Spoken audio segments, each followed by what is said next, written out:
Selamat malam, Shalom Bapak Ibu Saudara sekalian.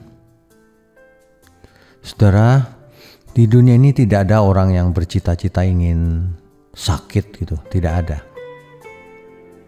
Bahkan ketika kita sakit, kita ingin cepat-cepat sembuh, bukan? Nah, ya tapi ironi juga sih. Ada orang yang ingin sehat, ingin sembuh, tetapi tidak melakukan usaha apa-apa. Tidak mau jaga makan, tidak mau berobat. Ini sama saja dengan tidak peduli dengan diri sendiri. Bagaimana seseorang bisa peduli kepada orang lain kalau ia tidak peduli terhadap dirinya sendiri? Kalau dirinya sendiri hanya di mulut ingin sembuhnya, bagaimana ia bisa menjadi berkat bagi sesama? Terhadap orang yang sakit, bagaimana ia bisa memberi nasihat supaya sembuh, cepat sembuh, hidup yang sehat? Tentu tidak bisa. Ya, keinginan untuk sembuh ini harusnya memicu kita untuk berpikir. Ketika kita sakit, kita ingin sembuh. Mestinya kita juga berpikir, aku mau sembuh Tuhan dari dosa-dosaku. Mestinya kan begitu juga ya. Makanya hidup seseorang tergantung dari ia punya motivasi gak untuk sembuh, untuk bertobat, untuk sungguh-sungguh belajar melakukan kehendak Tuhan.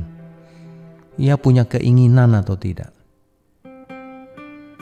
Sebab banyak orang datang ke gereja rajin sih, tapi keinginannya tidak ada sebenarnya. Sebab kalau orang ingin, ia akan berusaha sekuat tenaganya untuk memenuhi keinginannya itu, untuk melakukan keinginannya itu. Makanya orang yang punya hobi berat, meskipun mahal, ia lakukan.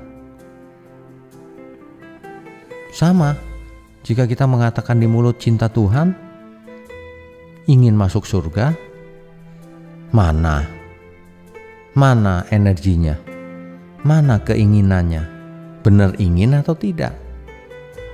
Atau hanya di mulut keinginannya? Sebab kalau benar-benar cinta Tuhan dan ingin ke surga, maka ia akan belajar Alkitab sungguh-sungguh. Maka ia akan mematikan manusia lamanya. Maka ia tidak mungkin egois lagi. Ia akan memperhatikan bagaimana ia hidup sampai sekecil-kecilnya. Soal bicara, soal makan minum, soal bergaul, soal bagaimana ia melayani Tuhan di gereja. Kan mestinya begitu ya. Saudara, apakah saudara ingin sembuh? Bukan cuma sembuh dari penyakit fisik loh, dari penyakit jiwa. Dalam hal ini bukan penyakit jiwa gila ya, bukan. Yang belum sesuai, jiwa kita ini belum sesuai dengan Tuhan, keinginan Tuhan. Coba kita renungkan. Selamat malam, Tuhan berkati kita semua. Amin.